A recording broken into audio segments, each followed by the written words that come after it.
Καταρχάς, θέλω να πω ότι δεν είναι όλοι οι μετανάστες καλοί, όπως και δεν είναι όλοι οι Έλληνες κακοί. Και τώρα θα σας πω μερικές εμπειρίες που ζω τώρα και έζησα και ως μικρός. Όταν πήγαινα στο δημοτικό, θυμάμαι μερικοί μαθητές μου, Αλβανοί και Έλληνες, με αποκαλούσαν βρωμοπακιστανό. Το 2001, όταν έγινε η επίθεση της 11ης Σεπτεμβρίου στην Αμερική και μετά από λίγες μέρες άνοιξαν τα σχολεία, μου είπαν την πρώτη καλημέρα λέγοντας ότι είμαι φίλος του Οσάμα Μπιν Λάντεν και μην μιλάτε σε αυτόν. Θα σας πω κάτι που έγινε πρόσφατα. Φέτος το καλοκαίρι πήγαμε να πιούμε καφέ με ένα φίλο μου και τυχαία έτυχε να είναι ένας φίλος του φίλου μου στην ίδια καφετέρια και πήγαμε, κάτσαμε μαζί και πιάσαμε μια συζήτηση. Τέλος πάντων, αυτός ο άνθρωπος λέει: έχω πρόβλημα με τους παράνομους μετανάστες. Τώρα το πώς ξεχωρίζουν τους παράνομους από τους νόμιμους δεν ξέρω. Αν υπάρχουν ταμπέλες που λένε παράνομος νόμος ή πηγαίνει ξεχωριστά στο καθέναν και του λέει είσαι παράνομος ή νόμιμος, δηλαδή ίσως δίστασε να πει εκείνη τη στιγμή ότι έχω πρόβλημα με τους μετανάστες. Ένα κύριο πρόβλημα που απασχολεί τους μετανάστες, τους νέους μετανάστες που μεγάλωσαν ή γεννήθηκαν εδώ πέρα και έχουν κλείσει τα 18 είναι ότι αν και είναι νόμιμοι, κινδυνεύουν να γίνουν παράνομοι. Με ποια έννοια? Μετά τα 18, το ελληνικό κράτος σου λέει από τα 18 μέχρι τα 21 θα σου ανανεώνουμε την άδεια κάθε χρόνο. Αν μέσα σε αυτό το χρονικό διάστημα δεν περάσεις σε κάποια σχολή ή δεν βρεις δουλειά με ασφάλιση, δηλαδή με ένσημα, δεν θα την ανανεώσουμε την άδεια. Επειδή είσαι μετανάστης και έχεις κλείσει τα 18. Δεν ξέρω, πήγαινε, βρες δουλειά με ένσημα και μη σπουδάσεις. Όπως γνωρίζετε όλοι, επειδή σχεδόν όλοι μας, ειδικά οι μετανάστες, περνάμε οικονομικές δυσκολίες, πολλοί είναι άνεργοι. Μπορεί οι γονείς των παιδιών να μην έχουν τα λεφτά για το φροντιστήριο. Μπορεί να περάσει το παιδί σε κάποια σχολή που να μην είναι στην Αθήνα, να είναι σε κάποιο νησί, σε άλλη πόλη. Οπότε να μην δηλώσει αυτός κάποια σχολή. Άρα θα γίνει παράνομος αυτός μετά τα 21, αν δεν περάσει π.χ. στην Αθήνα. Δεύτερον, πες πως λύνεται αυτό το πρόβλημα με την απόκτηση της ελληνικής ηθαγένειας ή ελληνικής υπηκότητας. Αλλά και εκεί υπάρχει ένα πρόβλημα. Καταρχάς, όπως γνωρίζετε, το νόμο της ηθαγένειας τον έχουν παγώσει. Συγκεκριμένα, εγώ πηγαίνω με τον νόμο της δικαιώου με την ελληνική υπηκότητα, με τον νόμο της φωτογράφησης. Επειδή, όπως είπε και ο κύριος Ανδρεόπουλος, είχε ένα πρόβλημα με το σχολείο. Πήγα σε ένα ιδιωτικό σχολείο, το οποίο δεν αναγνωριζότανε και γι' αυτό το λόγο δεν αναγνωρίζονται τα χρόνια που έχω κάνει στο σχολείο. Γιατί ο νόμος είναι να έχει κάνει τόσα χρόνια σε ελληνικό δημόσιο σχολείο. Τέλος πάντων. Και το κόστος είναι πολύ μεγάλο. Για μένα το κόστος θα ανέρχεται γύρω στα 1.500-1.600 ευρώ. Λέει το ελληνικό κράτος, ζητάει κάποια δικαιολογητικά. Πρέπει να μεταφράσεις κάποια έγγραφα. Λοιπόν, για να μεταφράσεις αυτά τα έγγραφα, πρέπει να στείλεις τα συγκεκριμένα έγγραφα στην ελληνική πρεσβεία της χώρας σου. Η ελληνική πρεσβεία στο Πακιστάν, πιο συγκεκριμένα, γιατί για αυτήν γνωρίζω, ζητάει για 2 σφραγίδες 220 ευρώ. Και αν τα έγγραφα είναι 3, τι γίνεται? 20 ευρώ για κάθε επιπλέον έγγραφο. Πες πως κουτσά στραβά κάπως τα μαζεύεις αυτά τα λεφτά που δεν γίνεται να τα μαζέψεις. Για να πας να κάνεις την αίτηση υπογράφησης, σου λέει πρέπει να έχεις άδεια σε ισχύ, να μην έχει λήξει, να μην είσαι με βεβαίωση. Εγώ που ανανεώνω από τα 18 και μετά την άδεια κάθε χρόνο, πληρώνω γύρω στα 400 ευρώ κάθε χρόνο και η άδεια αυτή πάντα βγαίνει λιγμένη. Απλά μαζί με μια βεβαίωση που αποδεικνύει ότι έχεις κάνει μια αίτηση και απλά περιμένεις να βγει η άδεια. Δεν μπορώ να ταξιδέψω σε άλλη χώρα, ακόμα και αν το θέλω. Τέλος, θα σας πω κάτι που είχε πει ο μαθηματικός μου πέρσι. Έφερα ένα παράδειγμα. Παίζαν κάτι αδέρφια σε μια αυλή και ξαφνικά άρχισαν να ταγκώνονται. Λογικό, αδέρφια είναι, παιδιά είναι, γιατί όχι. Και τους βλέπει ο πατέρας τους και λέει στον μεγάλο, λέει, φέρε μου μερικά κλάδια, λέει, κλάδια, ξυλά, τι ήταν, τέλος, φέρε μου μερικά. Τα φέρνει αυτός, του λέει πάρ' το ένα και σπάστο. Παίρνει το ένα αυτός και το σπάει. Του λέει, Πάρτα όλα και σπάστα. Τα πήρε όλα, δεν κατάφερε να τα σπάσει. Κάπως έτσι πρέπει να γίνουμε και εμείς μεταξύ μας, και σαν Έλληνες, και Έλληνες με μετανάστες. Δεν έχει να κάνει με την καταγωγή, με το χρώμα και άλλα διάφορα. Πάνω απ' όλα είμαστε άνθρωποι. Και θα ήθελα να πω ένα τελευταίο πράγμα σε όλους αυτούς που μιλάνε χωρίς να γνωρίζουν. Όπως είπε και ο Πλάτων, αν δεν έχεις γνώση, δεν δικαιούσε να έχεις γνώμη. Ευχαριστώ.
Δόθηκαν πριν από λίγο στη δημοσιότητα οι φωτογραφίες της 20χρονης Ρωσίδας, η οποία εκδιδόταν σε παράνομο οίκο ανοχής στην Αχαρνών και πάσχει από AIDS.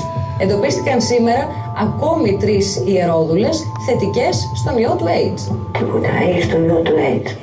Αυτό δεν μου είπαν τίποτα άλλο. Δεν είχε κάνει έγκλημα το παιδί μου.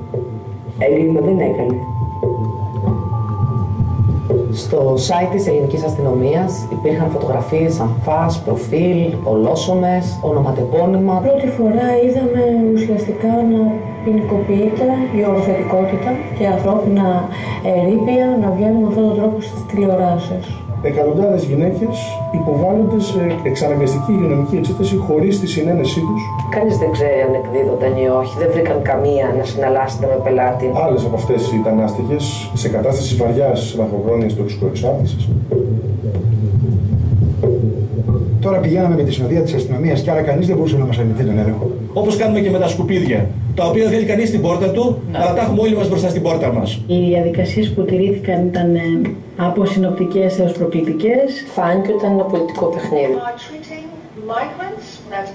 Have come in little boats to one of the Greek islands, or have passed the Turkish-Greek border in the north of the country. They're looking to have someone acknowledge that they're here and that they have needs and that they're human. That's the first thing. They want human contact as opposed to being treated as prisoners or, as they say, animals. All people here, we need life, we need freedom.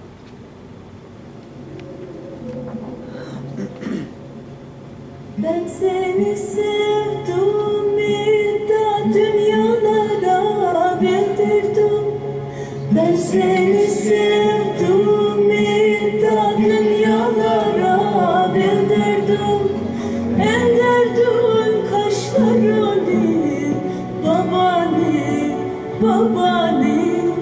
Στις 15 και 16 Οκτωβρίου, οι Ευρωπαίοι Υπουργοί Εσωτερικών ενέκριναν το Σύμφωνο Μετανάστευσης, ένα νόμο με τον οποίο προσπαθούν να αντιμετωπίσουν από κοινού τα προβλήματα από το αυξανόμενο κύμα μεταναστών σε όλες σχεδόν τις ευρωπαϊκές χώρες.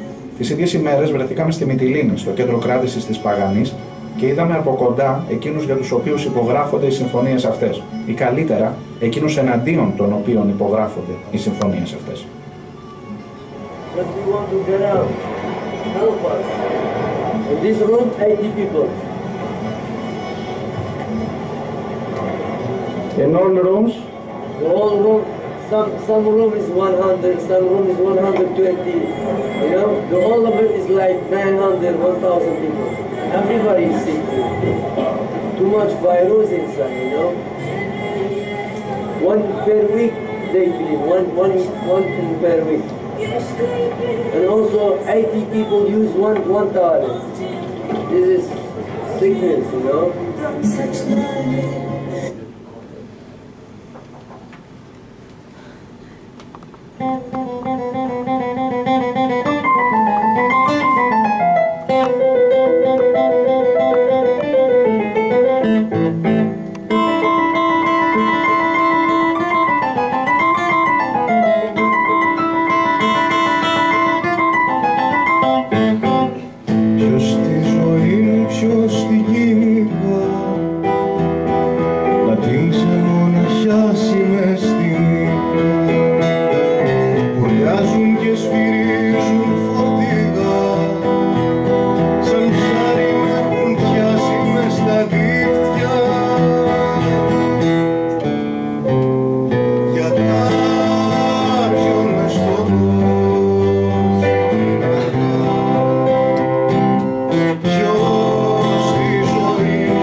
βουλευτικές εκλογές του Απριλίου 2000 επιβεβαίωσαν την πλήρη διάλυση της άκρας δεξιάς στην Ελλάδα. Οι δύο οργανώσεις αυτής της κατηγορίας, Πρώτη Γραμμή και Εθνική Συμμαχία, συγκέντρωσαν 0,18 και 0,22% των ψήφων. Ωστόσο, δεν θα ήταν σωστό να συμπεράνουμε ότι οι Έλληνες είναι αλλεργικοί ως πελατεία των εθνικολαϊκιστικών οργανώσεων. Η ξενοφοβία, η εχθρότητα έναντι των μειονοτήτων, ο ρατσισμός και ο αντισημιτισμός υπάρχουν στην ελληνική κοινωνία, όπως δείχνει για παράδειγμα μια σφιγμομέτρηση της ΕΟΚ του 1993. Το 89% των ερωτηθέντων Ελλήνων τρέφει αντιπάθεια έναντι των Τούρκων, το 76% έναντι των Αλβανών, το 57% έναντι των Εβραίων, το 84% βρίσκει ότι πολλοί από τους αλλοδαπούς που ζουν στην Ελλάδα αποτελούν δημόσιο κίνδυνο και το 90% εκτιμούν ότι παίρνουν τις δουλειές των Ελλήνων. Αυτά το 1993, που δυστυχώς τα επανέλαβε πριν από μερικές μέρες και ο Πρωθυπουργός μας, ο κ. Σαμαράς.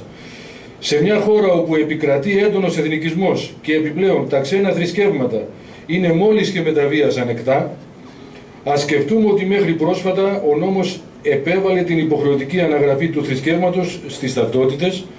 Βλέπουμε ότι δεν λείπουν τα συστατικά τα οποία αλλού συνθέτουν την ακροδεξιά, το Εθνικό Λαϊκιστικό Κόμμα.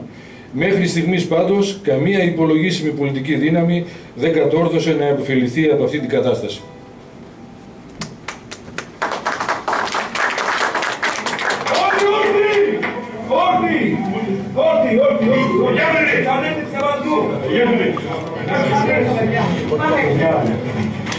Ήρθαμε για να καλέσουμε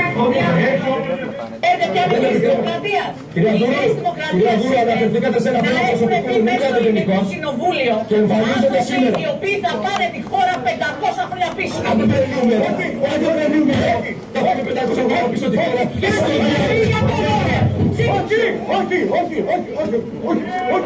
Όχι.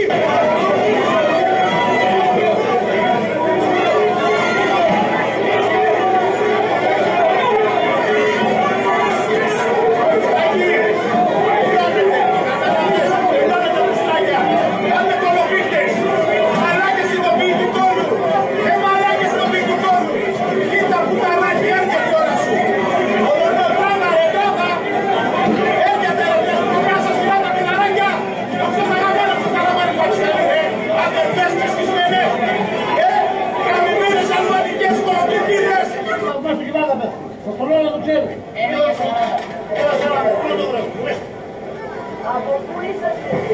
Να ψάξω τώρα εγώ να βρω. Τι τραβάτε ακριβώς, στη Λαϊκή? Η καθημερινότητα της ζωής της Αθήνας στην πλατεία Αττικής με όλους τους Πακιστανούς και τους Αφγανούς δεν είναι εδώ αυτό που τραβάς. Το καταλάβατε? Μπράβο. Έλατε, τελειώνετε όμως όπως είστε. Όπως είστε τελειώνετε. Όπως είστε τελειώνετε, ναι. Λοιπόν, το οικονομικό θέμα θα λυθεί από τη στιγμή που θα φύγουν οι λαθρομετανάστες. Μόλις ξελαφρώσουμε από 3 εκατομμύρια χαλαμοφάιδες που μας πίνουν το νερό, μας τρώνε το φαΐ, μας αναπνέουν τον αέρα το δικό μας τον ελληνικό και μας σκοτώνουν. Λοιπόν, να φύγουν αυτοί, να μένουν τα λεφτά σε εμάς, να μπορέσουν και οι συντάξεις να ανέβουν και οι μισθοί να μην έχουν ανέβουν. Είναι πρωτόγονοι, είναι μοιάσματα, είναι υπάνθρωποι, δεν μας ενδιαφέρει καθόλου η ύπαρξή τους. Γιατί είμαστε έτοιμοι να ανοίξουμε τους φούρνους. Σαπούνια γιατί είναι και ωραίο, ξέρεις, όχι για ανθρώπους, γιατί είναι χημικοί αυτοί, μπορεί να πάθουμε να βγάλουμε κανένα κατήλα, κανένα τέτοιο. Θα τα έχουμε σαπούνια για τα αμάξια, σαπούνια να πούμε για τα πεζοδρόμια, συμφωνείτε κύριε Γιώργο? Θα φτιάχνουμε κτίρια να πούμε, κάνα λαμπαντέρ να φτιάξουμε με το δέρμα τους, τα μαλλιά θα τα παίρνει ο Γιώργος να τα πουλάει στο μοναστηράκι να πούμε, να τα κάνουν παιγλέρια οι ξένοι. Τι άλλο ρε Γιώργο θα πάρεις από τους Αστέρους? Στο Βίτσι και στο Γράμμο σας βάλαμε στην άμμο. Δούμε τα τάγματα εφόδου. Εδώ είμαστε, να μας συντριψούν. Εσείς είστε τα τάγματα εφόδου της Χρυσής Αυγής. Ας έρθουν να μετρηθούμε και να δούμε τι θα πει και το κράτος. Έθνος 22 Ενάτου, συνέντευξη μέλος της Χρυσής Αυγής. Δεν πιστεύουμε στη δημοκρατία. Είμαι εθνικοσοσιαλιστής.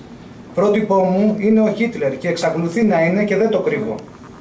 Είναι τόσο ανεβασμένη η αδρεναλίνη που νιώθεις όμορφα εκείνη τη στιγμή, Όταν πηγαίναμε να πλακώσουμε μετανάστες στο ξύλο, νιώθαμε όμορφα. Ότι κάνουμε κάτι πολύ καλό. Εμείς λέγαμε πρώτα δουλειά και μετά η διασκέδαση. Η δουλειά είναι να κυνηγάμε αναρχικούς, συνδικαλιστές και η διασκέδαση να χτυπάμε Πακιστανούς.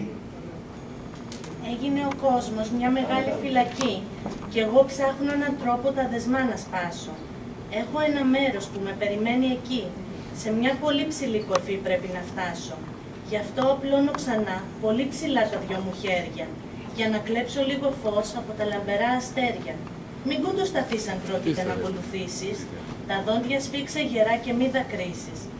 Εγώ το πήγα και το έφτασα στο τέρμα, και όπως γράφουν στα βιβλία οι παλιοί σοφοί, όταν θα φτάσει ο ήλιος στο τελευταίο γέρμα, θα βάλουνε φωτιά από ψηλά οι αετοί. Στίχη του συγκροτήματος Πογκρόμου του Χρυσαυγίτη βουλευτή Αρτέμι Μαθεόπουλου. Γαμώ το Βίζενταλ, γαμώ την Άννα Φρανκ, γαμιέται και όλοι οι φίλοι του Αβραάμ. Τα αστέρι του Δαβίδ με κάνει να ξερνάω. Αχ το Auschwitz, πόσο το αγαπάω. Ρε κολοεβραίοι, δεν θα σας αφήσω. Στο τείχος των δακρύων θα έρθω να κατουρίσω. Τζούντας Ράος, καίγομαι στο Auschwitz. Ήτανε νέος, ήθελε απλά δικαιοσύνη. Πάλευε για ιδανικά, για κοινοκτημοσύνη. Ήτανε πάντα ελεύθερος, μιλούσε για ειρήνη. Πάλευε για την εργατιά, ισότητα να γίνει. Δηλώσεις Χρυσαυγίτη. Διαφωνώ με το φόνο ενός Έλληνα. Με τους Πακιστανούς είναι αλλιώς. Είναι το δέρμα τους. Είναι μαύρο. Δεν είναι άρια φυλή. Πλήση εγκεφάλου. Εκείνη τη στιγμή δεν σκέφτεσαι τίποτα. Ο Μιχαλολιάκος πάντα μας έλεγε ότι είμαστε στρατιώτες. Μου άρεσε. Υπάρχει τέτοια πλήση εγκεφάλου που δεν υπάρχει σαν οντότητα. Δεν έχεις προσωπικότητα. Δεν έχεις και δεν μπορείς να πεις τη γνώμη σου. Πρέπει πάντα να λες ναι. Μου είπα να μην κάνω όνειρα τρελά, να μην τολμήσω να κοιτάξω τα αστέρια. Μα εγώ ποτέ μου δεν τους πήρα σοβαρά. Πήρα τον κόσμο ολόκληρο στα δυο μου χέρια. Θέλουνε τώρα να μου φτιάξουν μια φωλιά που έχει πάνω της το φόβο, την ασκήμια, ένα κλάμα γοερό και μια λυσίδα βαριά, που βαλάει την κατάρα των θεών και τη βλασφήμια. Δεν θα δακρύσω, μια και δεν θα φοβηθώ. Δεν θα αφήσω να μου κλέψουν τα όνειρά μου. Ελεύθερα, ψηλά, πολύ ψηλά πετώ. Κι όλοι ζηλεύουν τα περήφανα και αδέσμευτα φτερά μου. Και περιμένω κι άλλα αδέρφια για να έρθουν, σε αυτή την κορυφή που όλους περιμένει. Αρκεί να μην δακρύσουν και να μην φοβηθούν, σε αυτή την έξυπνη απάτη, την καλωστημένη.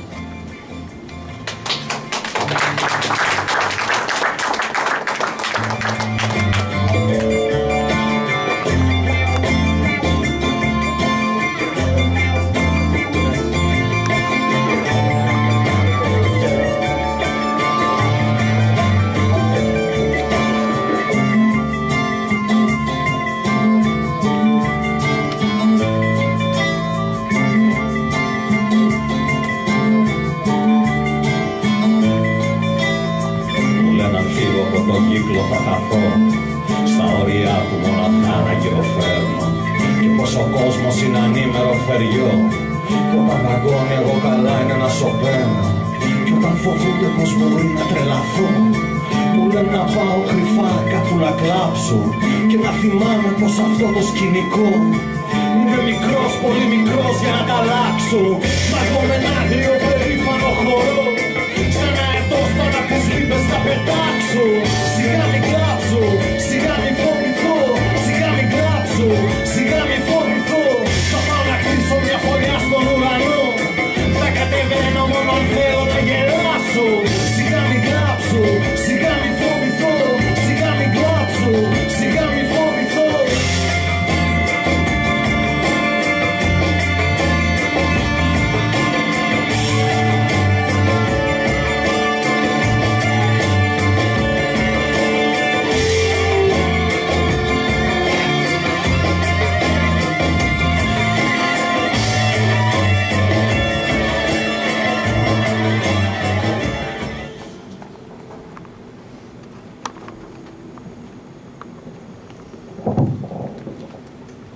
Ο φασισμός δεν έρχεται από το μέλλον, καινούριο τάχα κάτι να μας φέρει.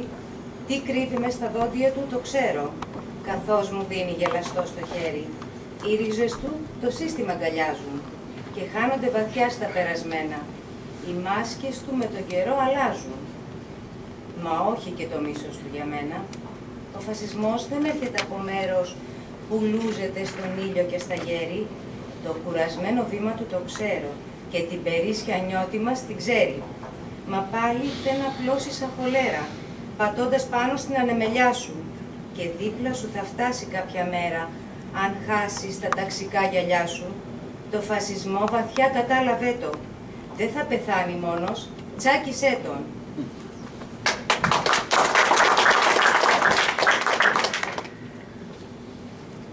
Ο Γερμανός πάστορας Μάρτιν Νιμάγκερ το 1937 περιέγραψε σε ένα ποίημά του τις συνέπειες της απάθειας του γερμανικού λαού για όσα διαδραματίζονταν στην ναζιστική Γερμανία.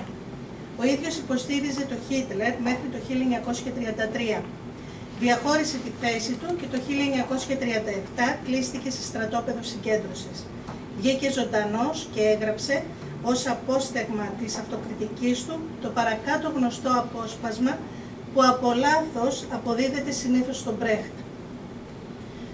Όταν ήρθαν να πάρουν τους Εβραίους, δεν διαμαρτυρήθηκα γιατί δεν ήμουν Εβραίος. Όταν ήρθαν για τους κομμουνιστές, δεν φώναξα γιατί δεν ήμουν κομμουνιστής. Όταν κατεδίωξαν τους Τσιγκάνους, ούτε τότε φώναξα γιατί δεν ήμουν Τσιγκάνος. Όταν έκλεισαν το στόμα των Ρωμαιοκαθολικών που αντιτάσσονταν στο φασισμό, δεν έκανα τίποτα γιατί δεν ήμουν καθολικός. Μετά ήρθαν να συλλάβουν εμένα, αλλά δεν υπήρχε πια κανείς να αντισταθεί μαζί μου.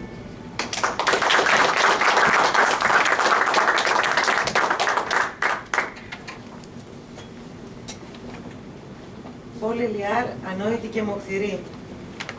Φτάσαν από μέσα, ήρθαν απ' έξω. Είναι οι εχθροί μας. Ήρθαν από επάνω, ήρθαν από κάτω. Από κοντά και μακριά, από δεξιά και αριστερά. Ντυμένοι πράσινα, ντυμένοι γκρίζα. Το αμπέχονο πολύ κοντό, η χλένη τους πολύ μακριά. Ο σταυρός κρεμασμένος, τα όπλα τους μακρύκανα. Μαχαίρια κοντομάνικα. Με τους κατασκόπους τους, αγέροχοι από τους τιμίους τους και υποχοντριασμένοι, οπλισμένοι ως τη γη, οπλισμένοι έως τη γη. Κορδώνονται στο χαιρετισμό και κορδώνονται από φόβο μπρος τους ανωτέρους τους. Ποτισμένοι πύρα, ποτισμένοι από φεγγάρι, τραγουδάνε σοβαρά της μπότας στο τραγούδι. Έχουνε ξεχάσει τη χαρά να αγαπηθούν. Όταν λένε ναι, τους απαντάνε όλοι όχι. Όταν κουβεντιάζουν για χρυσό, όλα γίνονται μολύβι. Αλλά ενάντια στον ίσιο τους, όλα θα γεννούν χρυσάφι, όλα θα ξαναβλαστήσουν. Αγαπάμε τους ανθρώπους, αυτοί θα δραπετεύσουν. Εμείς θα ανορθωθούμε. Το πρωινό της δόξας, σε ένα κόσμο νέο, σε ένα κόσμο γελαστό.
στάμα τη ζωή μου σημαδέψει.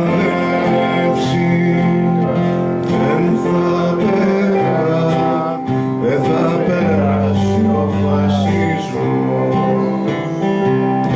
και έχει σαν στάμα τη ζωή μου σημαδέψει.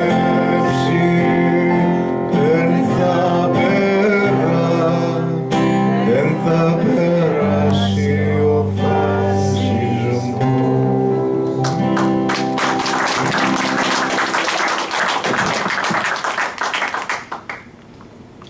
Φασισμός και σιδηροδρομική. Το τρένο στον αντιφασιστικό αγώνα. Η συμβολή των σιδηροδρομικών στον απελευθερωτικό αγώνα ήταν σημαντικότατη και κινήθηκε σε τρεις βασικούς άξονες. Πρώτον, ο σιδηρόδρομος ήταν τεράστια σημασίας για τους Γερμανούς. Γι' αυτό τα σαμποτάζ και οι ανατινάξεις ήταν κρίσιμες στιγμές στον αντιφασιστικό αγώνα. Γράφει ο επικεφαλής της ανατείναξης Αντέμι το 1944 Βρατσάνος. Πρέπει να αφιερώσουμε λίγα λόγια στον υπέροχο ρόλο των αγωνιστών σιδηροδρομικών. Οι άνθρωποι αυτοί, με 1000 κινδύνους, κάτω από το άγρυπνο μάτι και την τρομοκρατία της Γκεστάπο, μας έστελναν τις πληροφορίες και τις οχυρώσεις, την άμυνα και το ηθικό του εχθρού, μας έστελναν τα δελτία κίνησης των τρένων, αλλά και οι ίδιοι βοηθούσαν στις σηματοδοσίες και έπαιρναν μέρος στα σαμποτάζ. Οι αγώνες αυτοί των σιδηροδρομικών αποτελούν την τελειότερη έκφραση της πάλης του κλάδου τους για τη ματαίωση των σχεδίων του κατακτητή. Η συμβολή τους στάθηκε εξαιρετική. Ήταν οι αφανείς ήρωες του αγώνα. Δεύτερος άξονας ήταν καθαρά εργατικός. Δεκάδες κινητοποιήσεις, τάσεις εργασίας, απεργίες έγιναν από τους σιδηροδρομικούς τα χρόνια της κατοχής για να διασφαλιστούν συσίτια, διανομή τροφίμων και αυξήσεις μισθών, για να αποτραπεί η πολιτική επιστράτευση των νέων από τους Γερμανούς, για να ακυρωθούν εκτελέσεις, για να απελευθερωθούν φυλακισμένοι αγωνιστές. Τρίτος άξονας ήταν τα κόκκινα τρένα, όπως έμειναν στην ιστορία. Αυτά στα οποία σιδηροδρομικοί οργάνωναν μεταφορά αντιστασιακού υλικού και φυγάδευαν στελέχη του φασιστικού αγώνα. Θα παραθέσουμε σήμερα μερικά μόνο σημαντικά γεγονότα αυτού του αγώνα που έχουν διασωθεί μέσω του βιβλίου των Πρωτοπαπά, Τσάτσου και Κολιού που έχει εκδώσει η Πανελλήνια Ομοσπονδία Σιδηροδρομικών. 14 Εβδόμου 1941. 2 οριστάσεις εργασίας του εργατοτεχνικού προσωπικού ΣΠΑΠ στον Πειραιά. Απολύθηκαν 5 τεχνίτες. Ο πρόεδρος του ΣΠΑΠ συνελήφθη γιατί χλέβαζε ιταλικά στρατεύματα. Το πήγαν στην Ιταλία. 16 Εβδόμου 1941. Ιδρύεται το Εργατικό Εθνικό Απελευθερωτικό Μέτωπο. Στην Οργανωτική Επιτροπή συμμετέχουν σιδηροδρομικοί συνδικαλιστές όπως ο Χρήστος Γκουζέλης. Θυμίζουμε ότι η ΓΕΣΕ και τα ανεξάρτητα συνδικάτα είχαν απαγορευτεί από το καθεστώς του Μεταξά. Το Υπουργείο Συγκοινωνιών της κυβέρνησης Τσολάκογλου, βλέποντας ότι ιδρύονται οργανώσεις αντίστασης, θορυβείται και στέλνει επιστολή στις διοικήσεις των σιδηροδρομικών εταιριών να παρακολουθήσουν τους εργαζόμενους ώστε να διαπιστώσουν αν αληθεύει πως κάποιοι υπάλληλοι είναι υπέρ της επικρατήσεως του κομμουνισμού κατά των διεξαγόμενων γερμανο-ρωσικών πόλεμων. Κάθε τόσο γίνεται πολιτική επιστράτευση στο σιδηρόδρομο και ταυτόχρονα γίνονται συνέχεια κινητοποιήσεις των σιδηροδρομικών με αιτήματα τροφοδοσίας. Στις 12 Πέμπτου 1942 γίνεται η 24ωρη απεργία στους Θεσσαλικούς σιδηροδρόμους σε ένδειξη διαμαρτυρίας για την παντελή έλλειψη τροφίμων στο Βόλο. Συλλαμβάνονται 8 πρωτέτυποι. Με τις απεργίες αυτές, εν μέσω κατοχής, η κυβέρνηση πάντως υποχωρεί και δίνει 500 τόνους πληγούρι για τα λαϊκά συσίτια. Τον Ιούνιο του 1942 αρχίζει η δραστηριοποίηση της λεγόμενης Κεντρικής Επιτροπής Σιδηροδρομικών που δρούσε παράνομα και είχε δραστηριότητα κυρίως στους εξής τομείς, σύμφωνα με το μέλος της σταθμάρχη Ευθύμιο Λάιου. Να αποσπά τρόφιμα από τις αρχές κατοχής και να οργανώνει καθημερινά συσίτια και να οργανώνει τη συμμετοχή των σιδηροδρομικών στις κινητοποιήσεις του λαού για τη ματαίωση της επιστράτευσης των νέων από τους Γερμανούς. Το Σεπτέμβρη γίνεται νέα μεγάλη απεργία 8 ημερών με τη συμμετοχή και των σιδηροδρομικών με έτοιμα την αύξηση μισθών και τη λειτουργία συσιτίων. Συνελήφθησαν πολλοί, εκτελέστηκαν 2 εργάτες, αλλά τα αιτήματα ικανοποιήθηκαν. 25 Δεκάτου του 1942 ανατινάζεται η γέφυρα του Γοργοπόταμου από αντάρτες του Ελλάς, του ΕΔΕΣ και άκρους κομμάντος, κορυφαίο γεγονός της εθνικής αντίστασης. Η σημασία της ανατείναξης της γέφυρας ήταν τεράστια. απέκοψε μία από τις αρτηρίες ανεφοδιασμού των Γερμανών. Ανάγκασε τους Γερμανούς να κρατήσουν στην Ελλάδα μεραρχίες, οι οποίες θα τους χρησίνευαν σε άλλα κρίσιμα μέτωπα, κυρίως στη Σοβιετική Ένωση. Αλλά κυρίως η ανατείναξη ενίσχυσε το ηθικό των Ελλήνων και τους δημιούργησε την αισιόδοξη βεβαιότητα ότι μπορούσαν να πετύχουν πολλά στον αγώνα εναντίον των κατακτητών. 4 Τρίτου του 1944 έγινε 24ωρη πανσιδηροδρομική απεργία, η οποία καταθορύβησε τους Γερμανούς και απέσπασε ενθουσιώδη σχόλια στους ραδιοφωνικούς σταθμούς των συμμάχων. Μάλιστα, οι Γερμανοί έβγαλαν ειδική ανακοίνωση, όπου δήλωναν πόσο έβλαψε αυτή η απεργία τα επιχειρησιακά του σχέδια. Συνέλαβαν 30-40 σιδηροδρομικούς, αλλά ήταν τόσο μεγάλη αντίδραση που τους άφησαν ελεύθερους σε 3 εβδομάδες. Από τις 8 Τρίτου του 1943 υπάρχει μεγάλη έξαρση της αντιστασιακής δράσης, που περιλαμβάνει και πολλές ανατινάξεις σιδηροδρομικών γεφυρών και σαμποτάζ σε σταθμούς και τρένα. Οι οργανωμένοι στο ΕΑΜ σιδηροδρομικοί έχουν αναλάβει μεταξύ άλλων να δίνουν πληροφορίες στις αντιστασιακές ομάδες για τη διενέργεια σαμποτάζ, στα οποία πολλές φορές συμμετέχουν και οι ίδιοι.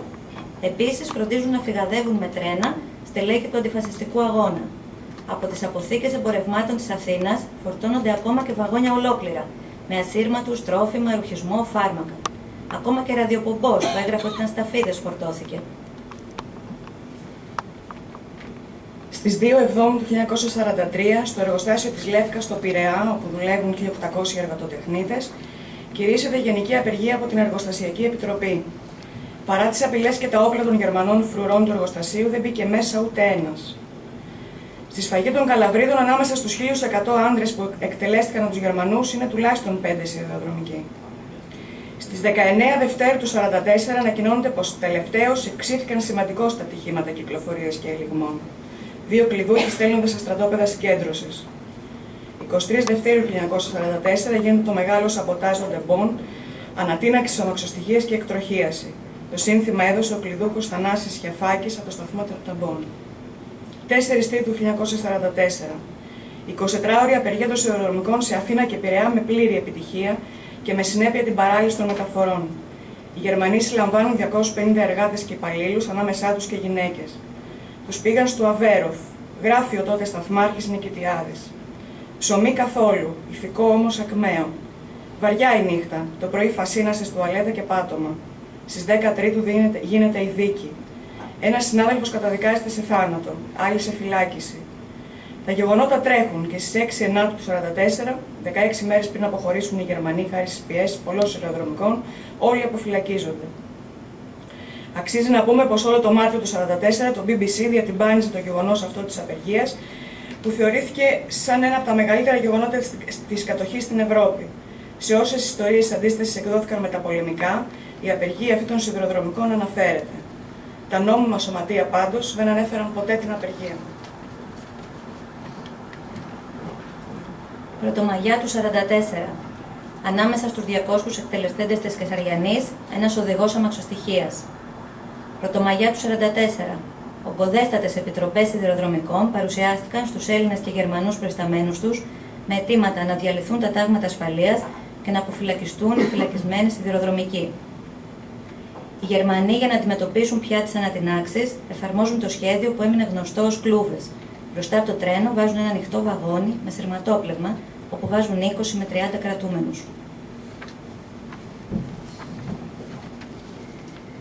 12 Οκτωβρίου του 1944 έφυγε το τελευταίο τρένο των Γερμανών που έμεινε στην ιστορία ως τρένο της καταστροφής. Ξεκίνησε από το Ρέντι, ανατινάζοντας εγκαταστάσεις σταθμών και γέφυρες.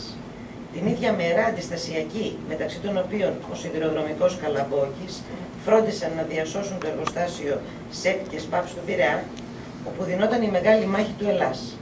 Τα κατάφεραν, αλλά συνελήφθησαν και εκτελέστηκαν επί τόπου. Οι Γερμανοί φεύγοντας κατέστρεψαν το 80% των σιδηροτροχιών, γκρέμισαν γέφυρες, ανατείναξαν σταθμούς και σύραγγες. Από τις 220 ατμομηχανές των ελληνικών σιδηροδρόμων άφησαν πίσω τους φεύγοντας μόνο τις 33.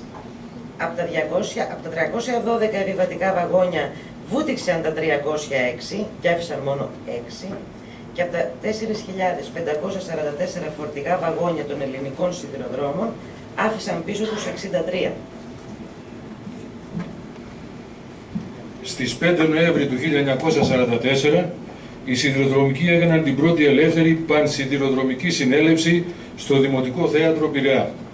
Η προσέλευση ήταν τόσο μεγάλη που 2.500 άτομα έμειναν έξω από το θέατρο. Η συνέλευση καταδίκασε τη δράση των διοικήσεων των συνδέσμων σαν προδοτική.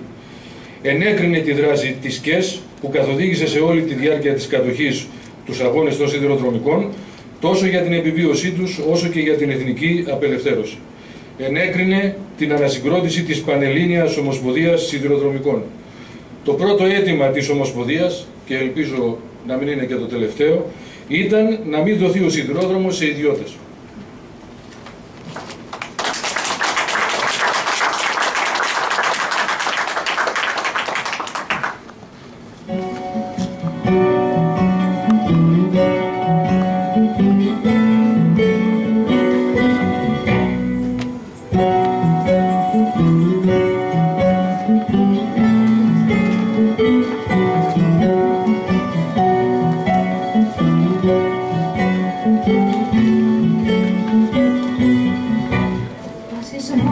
Δεν έρχεται από το μέλλον, καινούριο τάχα κάτι να μας φέρει. Κρύβει μες στα δόντια του, το ξέρω, καθώς μου δίνει γελαστό στο χέρι. Οι ρίζες του το σύστημα αγκαλιάζουν και χάνονται βαθιά στα περασμένα. Οι μάσκες του με τον καιρό αλλάζουν, μα όχι και το πίσω του για μένα. Οι ρίζες του το σύστημα αγκαλιάζουν και χάνονται βαθιά στα περασμένα. Οι μάσκες του με τον καιρό αλλάζουν, μα όχι και το πίσω του για μένα. Το φασισμό βαθιά καταλαβαίνω, δεν θα πεθάνει μόνος, τσάκισε τον.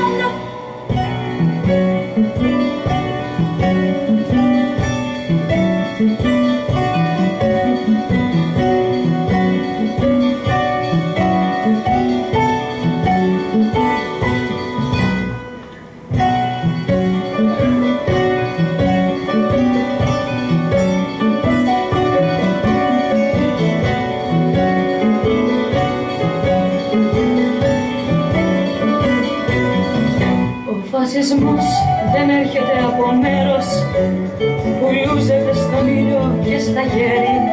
Το κουραζεμένο βήμα του το ξέρω και την περισσιά νιώτη μας την ξέρει. Μα πάλι δεν αποδώσει σαν κολέρα, πατώντας πάνω στην ανεμελιά σου και δίπλα σου να φτάσει κάποια μέρα αν χάσεις τα ταξικά γυαλιά σου. Πάλι δεν αποδώσεις σαν κολέρα, πατώντας πάνω στην ανεμελιά σου και δίπλα σου να φτάσει κάποια μέρα αν χάσεις τα ταξικά γυαλιά σου. Το φασισμό βαθιά καταλαβαίνω, δεν θα πεθάνει μόνος, τσάκισε πάντα. Λοιπόν, συνάδελφοι, εδώ τελειώνουμε. Ευχαριστούμε πάρα πολύ τον Αλέξανδρο Εμμανουηλίδη, τον συνάδελφο Χρήστο Τόλη. Χωρίς αυτόν δεν θα είχαμε ρυθμό. Ευχαριστούμε θερμά την Άντια Βαλαβάνη, πολύ θερμά το Ανοιχτό Σχολείο Μεταναστών Πειραιά. Ευχαριστούμε εσάς που ήρθατε και σας ενημερώνουμε ότι η πρωτοβουλία αυτή σιδηροδρομικών ενάντια στον φασισμό, τον ρατσισμό και την ξενοφοβία είναι ανοιχτή σε όλους τους συναδέλφους. Όποιος θέλει να συμμετέχει και να βοηθήσει σε όλες τις δράσεις. Η πρώτη μας δράση είναι ότι μαζεύουμε τρόφιμα και ρούχα για το κέντρο προσφύγων Λαβρίου, όπου υπάρχει σοβαρή ανθρωπιστική κρίση. Θα βγουν και ανακοινώσεις, θα δείτε πώς και πού, μέχρι την άλλη Παρασκευή. Ευχαριστούμε πολύ.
Κυριακές από νωρίς με καφέ